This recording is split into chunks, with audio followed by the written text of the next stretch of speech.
Graphics design নিয়ে যারা কাজ শিখতেছেন বা কাজ করতেছেন, আমি বিগিনারদের জন্য নতুন নতুন টিউটোরিয়াল ভিডিও দিয়ে থাকি আমার এই চ্যানেলগুলোতে। তো আজকে আমরা এই ডিজাইনটি করে দেখাবো কিভাবে সোশ্যাল মিডিয়ার জন্য আপনি একটি পোস্টার ডিজাইন করতে পারবেন। এই নতুন একটি পোস্টার এবং নতুন একটি কালারফুল ডিজাইন আমরা আজকে আপনাদেরকে অ্যাডোবি ইলাস্ট্রেটরের মাধ্যমে ডিজাইন করে দেখাবো। তার আগে বলে নিচ্ছি, যারা আমার এই চ্যানেলটিকে ইউটিউব থেকে দেখতেছেন এই ভিডিওটি, তারা অবশ্যই চ্যানেলটিকে সাবস্ক্রাইব করবেন এবং পাশে থাকা বেল আইকনকে শেয়ার করবেন আমার পরবর্তী ভিডিওগুলো পাওয়ার জন্য। আর আপনাদের কোনো কমেন্টস থাকলে সেটা আমাকে অবশ্যই শেয়ার করবেন, আমি চেষ্টা করবো আপনাদের কমেন্টসে রিপ্লাই দেওয়ার জন্য। আর যারা ফেসবুক পেজ থেকে দেখছেন তারা অবশ্যই পেজটিকে ফলো করবেন এবং শেয়ার করবেন, লাইক করবেন এবং কমেন্টস করবেন। তো আজকের এই ভিডিওটির টিউটোরিয়াল, ভিডিওটি স্কিপ না করে সম্পূর্ণ ভিডিওটি দেখবেন এবং নিজেরা ঘরে বসে প্র্যাকটিস করবেন। অ্যাডোবি ইলাস্ট্রেটরের এই সফটওয়্যার আইকনটি এআই, আমি 2023 সালের সফটওয়্যার ব্যবহার করতেছি। আপনারা যে কোনো ভার্সনের আপডেট ভার্সন ব্যবহার করার চেষ্টা করবেন। তা আমার এই পেজটি ওপেন হয়ে যাওয়ার একটি ওয়েলকাম পেজ আসলো, সেই পেজ থেকে আমি ক্রিয়েট নিউতে যাব। ক্রিয়েট নিউতে আসার পর আমার এখানে একটি নতুন একটি পেজ আসলো, সেখানে লেখা আছে নিউ ডকুমেন্ট। তো আমি এখান থেকে, আমি যেহেতু সোশ্যাল মিডিয়ার জন্য একটি পোস্ট ডিজাইন করব, সেটা করার জন্য আমাকে এই আর্টবোর্ড, নতুন একটা আর্টবোর্ড ক্রিয়েট করতে হবে। সেই আর্টবোর্ডের উইথ থাকবে 1080 পিক্সেল, হাইট থাকবে 1080 পিক্সেল। আপনারা এখান থেকে যদি পিক্সেল সেট না থাকে, এখান থেকে পিক্সেল করে নিতে পারেন। Points, picas, inch, feet and inch, আপনারা এখান থেকে আপনাদের কাঙ্ক্ষিত সাবজেক্টটাকে সিলেক্ট করে নিতে পারবেন। তো আমার পিক্সেল প্রয়োজন, আমি সেজন্য এখান থেকে বাই ডিফল্ট পিক্সেল রাখা আছে। তারপর আমি আপনাদেরকে দেখাই দিলাম পিক্সেল। এখান থেকে আমি উইথে 1080 পিক্সেল, হাইটে 1080 পিক্সেল, মানে দুটো দিকে আমার একটা সুন্দর একটি স্কোয়ার আর্টবোর্ড নিলাম। আর সেখানে কালার মোডে থাকবে RGB কালার, রাস্টার ইফেক্ট থাকবে হাই 300 ppi। আমি কোনো কিছু না করে এখান থেকে আমি ক্রিয়েটে ক্লিক করব, আমার নতুন একটি আর্টবোর্ড ওপেন হবে। সে আর্টবোর্ডে আমরা এখন আমাদের ডিজাইনটিকে করে দেখাবো। আমার আর্টবোর্ডটি ওপেন হয়ে গেল। আর্টবোর্ডটি ওপেন হওয়ার পর আমি এটার উপর একটা রেক্টেঙ্গেল টুলস নিব। রেক্টেঙ্গেল টুলস নিয়ে আমি এখানে একটি ব্যাকগ্রাউন্ড ডিজাইন করব। তো সেটা করার জন্য আমি এখান থেকে রেক্টেঙ্গেলটিকে সিলেক্ট করে মাউস চেপে ধরে টেনে আমার পুরো সাইজটাকে আমি কভার করে নিতে পারবো। অথবা আপনি এখান থেকে এই রেক্টেঙ্গেল টুলটাকে সিলেক্ট করে এখানে মাউসের রাইট ক্লিক চাপলে এখানে একটা পপ আপ বক্স আসবে। এখান থেকে আপনি 1080 বাই 1080 পিক্সেলের একটি আপনার বক্সের সাইজ দিয়ে দিবেন, দিয়ে ওকে দিবেন। ওকে দিলে এটা হয়ে গেল। এখন আমরা এই পেজটিকে আর্টবোর্ডের ভার্টিক্যাল এবং হরিজন্টালি মিডলে করে নিব। করার জন্য আমার এখান থেকে অ্যালাইনে আসবো। অ্যালাইনে আসার পরে হরিজন্টাল অ্যালাইন সেন্টার দিব, তারপরে horizontal align, vertical align centre দিব। আমার পেজটি দুদিকে সেন্টার হয়ে গেল। হয়ে যাওয়ার পরে আমি এখান থেকে একটি রেক্টেঙ্গেল টুলস নিব। রেক্টেঙ্গেল টুলস নিয়ে একটি রেক্টেঙ্গেল শেপ এঁকে নিব। রেক্টেঙ্গেল শেপ এঁকে নিলাম। আমি ভিন্নতা রাখার জন্য আমি এই রেক্টেঙ্গেল টুলসের একটি ফিল কালার দিয়ে দিচ্ছি। এই কালারটি দিয়ে দিলাম। দিয়ে দেওয়ার পরে আমি সেম ভাবে এখানে আরেকটি রেক্টেঙ্গেল টুলস নিব। তো সেটা করার জন্য আমি অবজেক্টে আসবো, এডিটে আসবো, এডিটে এসে কপিতে আসবো, আবার এডিটে আসবো, পেস্ট ইন ফ্রন্টে দেব। দেওয়ার পর আমি শিফট অ্যান্ড অল্টার শেপে ধরে মাউস দিয়ে শেপে এটাকে একটু ছোট করে নিব। নেওয়ার পর আমি এখানে একটি কালার দিব। তো এই কালারটি দেওয়ার জন্য আমি এখান থেকে একটি অরেঞ্জ কালার জাতীয় একটি কালার দিচ্ছি। আমার এই কালারটি হয়ে গেল। হয়ে যাওয়ার পরে আমি আবার একটি কালার দিব। আমি আবার এই পেজটিকে কপি করব। কপি করে আবার পেজটির ফ্রন্টে দিব, দিয়ে আমি এটাকে একটু ছোট করে নিব। নেওয়ার পরে আমি এখান থেকে এটার কালারটাকে আবার চেঞ্জ করে আমি এখানে নিয়ে আসলাম। আমার সুন্দর একটি শেপ হয়ে গেল, দেখতে পারতেছেন সুন্দর একটি শেপ হয়ে গেল। তো আমি এখান থেকে যে আমার ব্যাকগ্রাউন্ডটাকে যে নিয়েছি হোয়াইট কালার। এই ব্যাকগ্রাউন্ডটাকে আমি কি করবো, এখান থেকে অবজেক্টে আসবো, অবজেক্টে এসে লক করে দিব, যেন আমি ব্যাকগ্রাউন্ডটা যেন নড়াচড়া না করে ডিজাইনে কাজ করতে গেলে। তো এখন দেখেন আমার এখানে ব্যাকগ্রাউন্ডে কোনো নড়াচড়া করতেছে না, আমি আমার ব্যাকগ্রাউন্ডটাকে লক করে রেখেছি। আমি চাইলে আমার এই ইরেজ টুলটাকে আর একটু ছোট করে নিতে পারি, মাউস দিয়ে চেপে দিয়ে একটু ছোট করে নিলাম, নিয়ে একটু ভিতরের দিকে নিলাম। এখন আমি এখানে একটি রেক্টেঙ্গেল টুলসের আবার একটি শেপ নিব, এখান থেকে ধরে এই পর্যন্ত একটি শেপ নিব রেক্টেঙ্গেল টুলসের।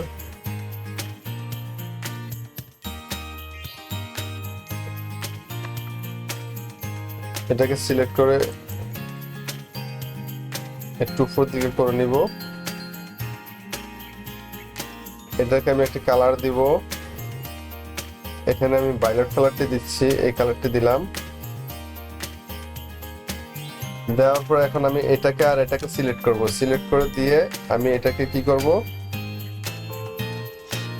পাথফাইন্ডার নিব,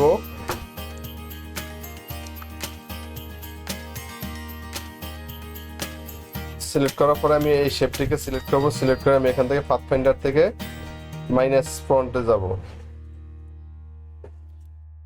যাওয়ার পরে আমার এই শেপটি একটি সুন্দর একটি শেপ চলে আসলো।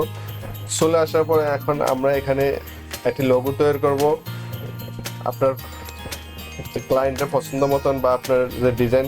তার আগে আমরা এখান থেকে একটা রুলার নিব, রুলার নেওয়ার জন্য আমরা এখানে ভিউতে আসবো, ভিউতে এসে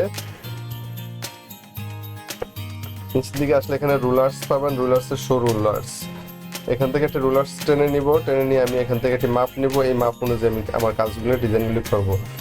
এখান থেকে আমি একটি আমার আপনার পছন্দ মতন আপনার কাস্টমারের বা আপনার ক্লায়েন্টের একটি লোগো ডিজাইন করে নেবেন বা ওনার দেওয়া লোগোটিকে আপনি কাস্টমাইজ করবেন। তো এখানে আমি একটি কপি করে নিলাম, অল্টার শেপে কপি করে নিলাম, নেওয়ার পরে আমি এটাকে দিব নিচের ভায়োলেট কালার, আর এটাকে দিলাম আমার এই উপরের কালারটা দিলাম। দেওয়ার পরে আমি এই দুইটাকে সিলেক্ট করে গ্রুপ করে নিব, গ্রুপ করে নিয়ে আমি আমার এই রুলার সাথে লাগাই দিব, একটা মাপে থাকবে অ্যালাইনমেন্ট। তো অ্যালাইনমেন্ট এই মাপে করে দেওয়ার জন্য আমি এখানে লিখে দিব ইউর লোগো হেয়ার, ইউর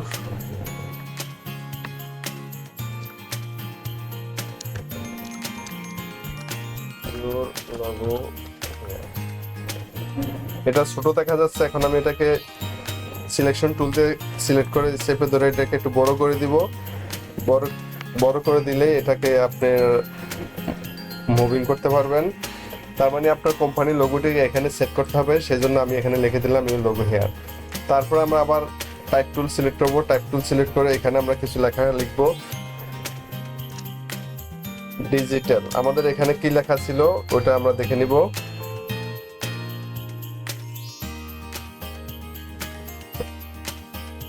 লিখে নিলাম ডিজিটাল মার্কেটিং এক্সপার্ট, লিখে আমি এটাকে শেপে বড় করে নিব মাউস দিয়ে শেপে, অথবা আপনি এখান থেকে চাইলে আপনার ফন্ট সাইজ আপনি চেঞ্জ করতে পারবেন। এই যে আমি এখানে 72-এ আসলাম, আসার পরে আমি এখান থেকে ফন্ট টাইপটা চেঞ্জ করে নিব। ফন্ট টাইপটা চেঞ্জ করার জন্য আমরা এই যে এখানে অ্যারোতে আসবো, আসার পরে ডিজিটালের পরে আমরা এখানে একটা স্পেস দিব, দিয়ে আমরা এটাকে কাটিং করে দিব, তারপরে এক্সপার্টটাকেও নিচে নিয়ে নিলাম।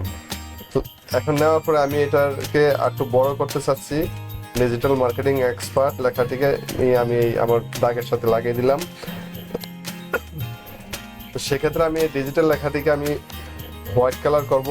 হোয়াইট কালার করার জন্য আমি এখান থেকে সিলেক্ট করে লেখাটিকে সিলেক্ট করে এখান থেকে কালার আসবো, কালার এসে হোয়াইটে দিয়ে দিলাম। আর মার্কেটিং এক্সপার্ট এই লেখাটাকে আমি আইড্রপার টুল নিলাম, নিয়ে আমি এই কালারের সাথে সিলেক্ট করে এটাকে আমি সেট করে দিলাম। আমার এই লেখাটি এক্সপার্ট এই লেখাটি হয়ে গেল। দেখেন কত সুন্দর একটা লেখা হয়ে গেল। এখন আমি এই লেখাটিকে একটু উপর দিকে উঠাবো, একটু বড় সড়ো করবো, সেই জন্য আমাকে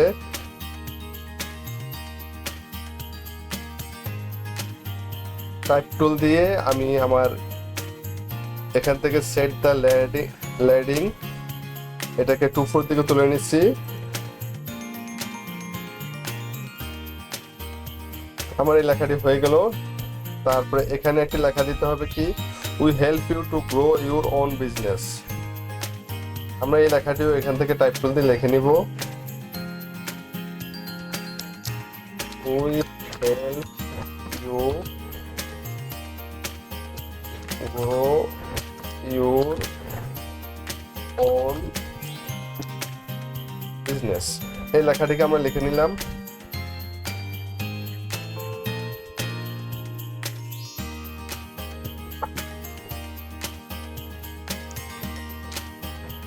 এখন এটাকে আমরা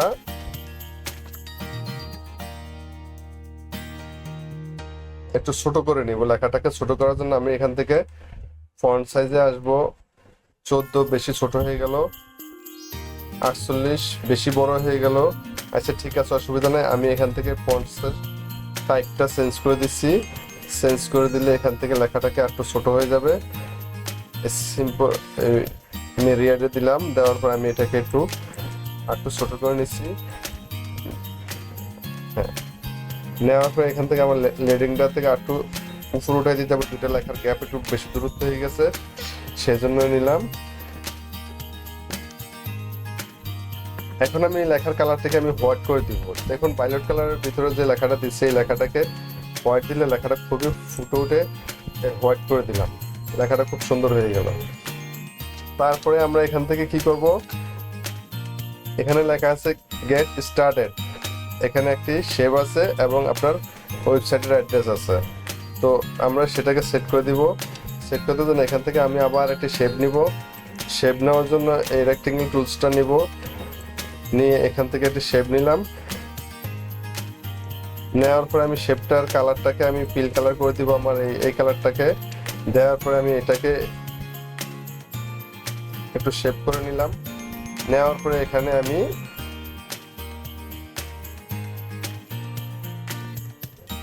টাইপ টুল নিলাম। টাইপ টুল নিয়ে এখানে আমি লিখবো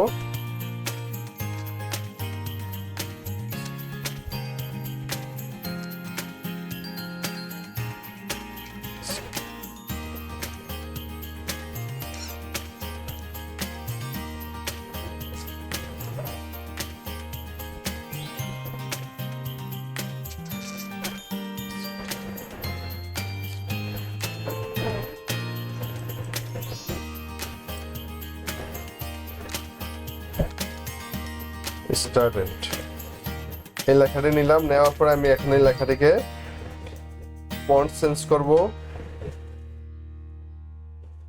লেখাটির ফন্ট চেঞ্জ করার জন্য আমি এখান থেকে আসব, আমার পছন্দ মতন একটি ডিজাইন নিব, এটাই নিলাম। নেওয়ার পরে আমি এই ফন্ট সাইজটাকে বড় করে নিব।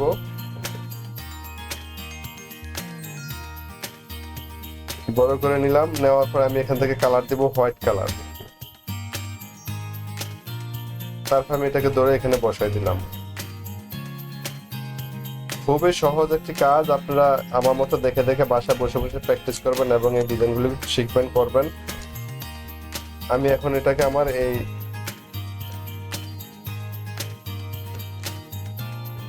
যে রুলারটি আছে, রুলারটির সাথে আমি এটাকে সেট করে দিব। তাইলে অ্যালাইনমেন্টগুলো সবগুলো লেখা অ্যালাইনমেন্টগুলো সুন্দর থাকবে। এই যে লেখাগুলো যেরকম এক সমানে আছে এরকম দেখা যাবে।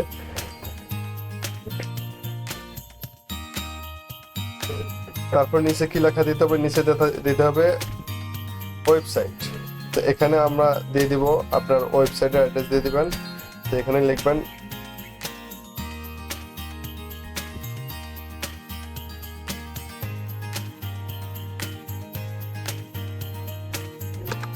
www.yourwebsite.com। এই লেখাটি আমি এখানে দিয়ে দিলাম। আবার আমি অ্যালাইনমেন্ট আমার রুলারের সাথে নিয়ে আসলাম, সিলেক্ট করে আনার পরে এখান থেকে আমি ফন্টটা চেঞ্জ করে নিচ্ছি।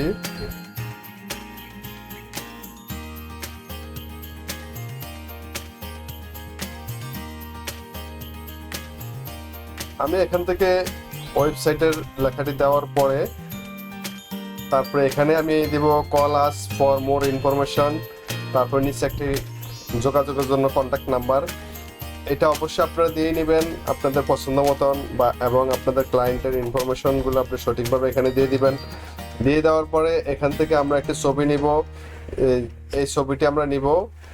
এই ছবিটি নেওয়ার জন্য আমরা প্রথমতেই গুগল থেকে আমরা একটি ছবি আপলোড করে রেখেছি, ডাউনলোড করে রেখেছি। সেই ছবিটিকে এখানে প্লেস করব।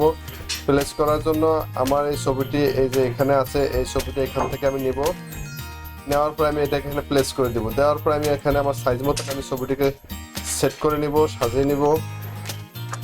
নিয়ে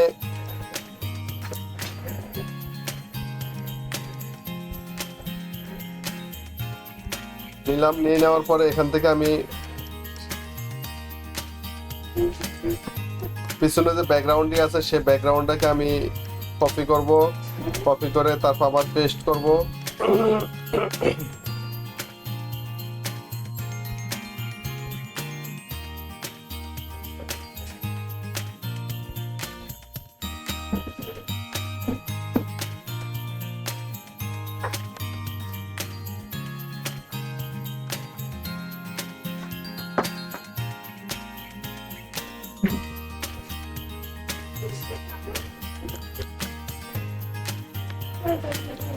এই ছবিটিকে আমি আমার সেটিং করে সেট করে নিলাম। নেওয়ার পরে আমি এখান থেকে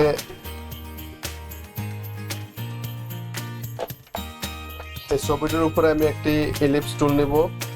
তো সেটি নেওয়ার আগে আমাকে এই ছবিটি দেখা যাচ্ছে এই পাশে আর এই পাশে চারদিকে দুটো অ্যাঙ্গেল ভাবে একটা দাগ টানা আছে, যেটাকে লিঙ্ক করা বলে। সেটাকে আমি প্রথমত এমবেড করে দিব। এমবেড করে দিলে আমার ছবিটি আনলিঙ্ক হয়ে গেল।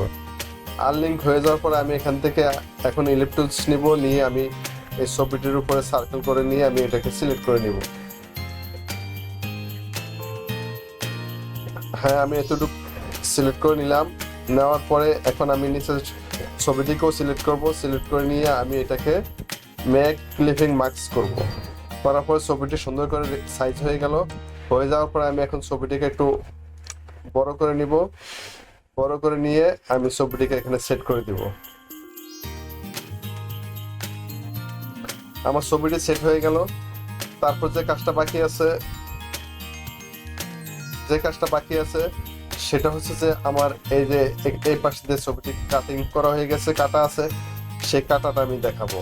তো সেটা করার জন্য আপনি প্রথমত আপনার যে রুলারটি টানা আছে সেই রুলারটিকে আমার আর দরকার নেই, সেটিকে সিলেক্ট করে ডিলিট করে দিলাম।